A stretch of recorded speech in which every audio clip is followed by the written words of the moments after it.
ನೋಡೋಕೆ ಮಾತ್ರ ಎಲ್ಲರ ಕಣ್ಣುಗಳು ಒಂದೇ ಥರ ಕಾಣ್ಬೋದು, ಆದರೆ ಪ್ರತಿ ಕಣ್ಣಿನ ನೋಟ ಕೂಡ ವಿಭಿನ್ನವಾಗಿರುತ್ತೆ.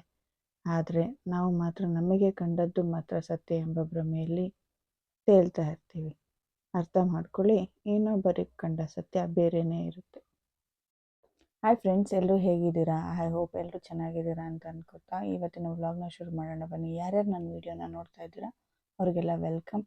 ಯಾರ್ಯಾರು ಇನ್ನೂ ನನ್ನ ವೀಡಿಯೋನ ಸಬ್ಸ್ಕ್ರೈಬ್ ಮಾಡ್ಕೊಳ್ಳಿ ನೋಡ್ತಾ ಇದ್ದೀರಾ ಅವರೆಲ್ಲ ಸಬ್ಸ್ಕ್ರೈಬ್ ಮಾಡ್ಕೊಳ್ಳಿ ಅಂತ ಹೇಳ್ತಾ, ಲೈಕ್ ಮಾಡಿ, ಶೇರ್ ಮಾಡಿ ಆ್ಯಂಡ್ ಕಮೆಂಟ್ ಮಾಡಿ ಅಂತ ಹೇಳ್ತಾ, ನಾವು ಹೋಗ್ತಾ ಇರುವಂಥ ದೇವಸ್ಥಾನ ಧರ್ಮಸ್ಥಳದ ಹತ್ರ ಇರುವಂತಹ ಒಂದು ದೊಡ್ಡ ಶ್ರೀರಾಮ ಮಂದಿರ ಇದಾಗಿರುತ್ತೆ.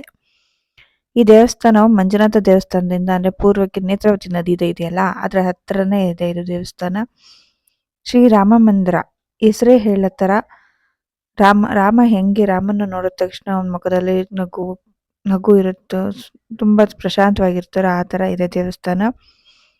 ನಾವು ಒಳಗಡೆ ಪ್ರವೇಶ ಮಾಡಿದ್ರೆ ಒಂದು ಆಧ್ಯಾತ್ಮಿಕವಾದ ಒಂದು ಪಾಸಿಟಿವ್ ವೈಬ್ನ ಕೊಡುತ್ತೆ. ಎಷ್ಟು ಗೊಂದಲ ಇದ್ರೂ ದೇವಸ್ಥಾನದ ಒಳಗಡೆ ಹೋದ ತಕ್ಷಣ ಮನಸ್ಸಿಗೆ ಏನೋ ಒಂದು ಸಾಂತ್ವನ ಹೇಳೋ ರೀತಿಯಲ್ಲಿ ದೇವಸ್ಥಾನ ಇದೆ. ಯಾವುದೇ ಜನಜಂಗುಳಿಗಳಿಲ್ಲದೆ ಪ್ರಶಾಂತತೆಯಿಂದ ಕೂಡಿರುತ್ತೆ ಈ ದೇವಸ್ಥಾನ. ಈ ದೇವಸ್ಥಾನದ ಪುರಾಣ ನೋಡೋದಾದ್ರೆ, ಶ್ರೀರಾಮನು ಸೀತೆಯನ್ನು ಕಳ್ಕೊಂಡಿರುವಂತಹ ಸಮಯದಲ್ಲಿ ಅವ್ರನ್ನ ಹುಡ್ಕೊಂಡು ಬಂದಾಗ ಇಲ್ಲಿ ಸ್ವಲ್ಪ ಸಮಯ ವಾಸ ಇದ್ರು ಎಂಬ ಸುದ್ದಿ. 1978ರಲ್ಲಿ ಇಲ್ಲಿ ಬರೀ ಒಂದು ನಿತ್ಯಾನಂದ ಸ್ವಾಮಿ ಆಶ್ರಮ ಹೊರತುಪಡಿಸಿ ಬೇರೆ ಏನೂ ಇರಲಿಲ್ಲ. ನಂತರ ಇಲ್ಲಿ ಬೆಂಗಳೂರಲ್ಲಿರುವಂತಹ ಶ್ರೀ ಬಾಲಶಿವಯೋಗಿ ಮಹಾರಾಜ ಅವರು ಶ್ರೀರಾಮ ಮಂದಿರಕ್ಕೆ ಅಡಿಪಾಯ ಹಾಕಿದರು ಎಂದು ಹೇಳಲಾಗುತ್ತದೆ. ಅನಂತರ ಶ್ರೀ ಆತ್ಮಾನಂದ ಸರಸ್ವತಿ ಸ್ವಾಮೀಜಿಯವರು 2 ಎಕರೆ ಭೂಮಿಯಲ್ಲಿ ರಾಮ ಮಂದಿರವನ್ನು ನಿರ್ಮಿಸುವ ಪ್ರಕ್ರಿಯೆಗೆ ಮಾರ್ಗದರ್ಶನವನ್ನು ನೀಡ್ತಾರೆ. 2007ರಲ್ಲಿ ಶ್ರೀರಾಮ ಮಂದಿರವು ಸಂಪೂರ್ಣಗೊಂಡು ಬ್ರಹ್ಮ ಕಲ್ಯಾಣೋತ್ಸವದ ಮೂಲಕ ಪ್ರತಿಷ್ಠಾಪನೆ ಮಾಡಲಾಗುತ್ತದೆ. ಶ್ರೀರಾಮ ಮಂದಿರವು 2 ಮಹಡಿಯ ದೇವಾಲಯವಾಗಿದ್ದು ಸುಮಾರು 72 ಅಡಿಯ ಎತ್ತರವಿರುವ ಬ್ರಹ್ಮರಥವನ್ನು ಕೆತ್ತಿದ್ದಾರೆ ಮತ್ತು ಈ ದೇವಾಲಯದಲ್ಲಿ 18 ಅಡಿಯ ಎತ್ತರವಿರುವ ಬೆಳ್ಳಿ ರಥವು ಕೂಡ ಇದೆ. ಈ ದೇವಾಲಯವು 36 ದೇವತೆಗಳ ಪ್ರತಿಮೆಗಳನ್ನು ಒಳಗೊಂಡಿದೆ.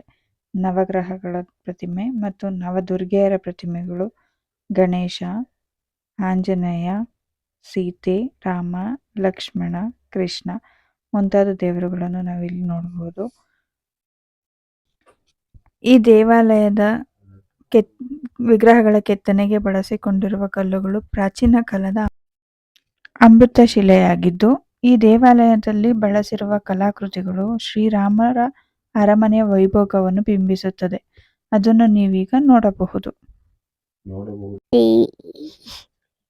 ಜೈ ಬಾಜಾರ್ ರಾಮ್ಗಿ. ಈ ಮಾಹಿತಿ ನಿಮಗೆ ಇಷ್ಟವಾಗಿದ್ದಲ್ಲಿ ಸಬ್ಸ್ಕ್ರೈಬ್ ಮಾಡಿ ಅಂತ ಕೇಳ್ಕೊತಾ, ಏನಾದರೂ ತಪ್ಪಿದ್ರೆ ಕ್ಷಮಿಸಿ ಅಂತ ಕೇಳ್ಕೊತಾ, ತಪ್ಪನ್ನ ಏನಾದರೂ ಸರಿ ಮಾಡ್ಕೋಬೇಕಂತಂದರೆ ಕಮೆಂಟ್ ಮೂಲಕ ತಿಳಿಸ್ಕೊಡಿ. ನಿಮ್ಮ ಸಪೋರ್ಟ್ ಹೀಗೆ ಇರಲಿ ಅಂತ ಕೇಳ್ಕೊಂಡು ಈ ವಿಡಿಯೋನ ಇಲ್ಲಿಗೆ ಎಂಡ್ ಮಾಡ್ತಾ ಇದ್ದೀನಿ. Thank you for watching. ಸಿಗುವ ಮತ್ತೆ.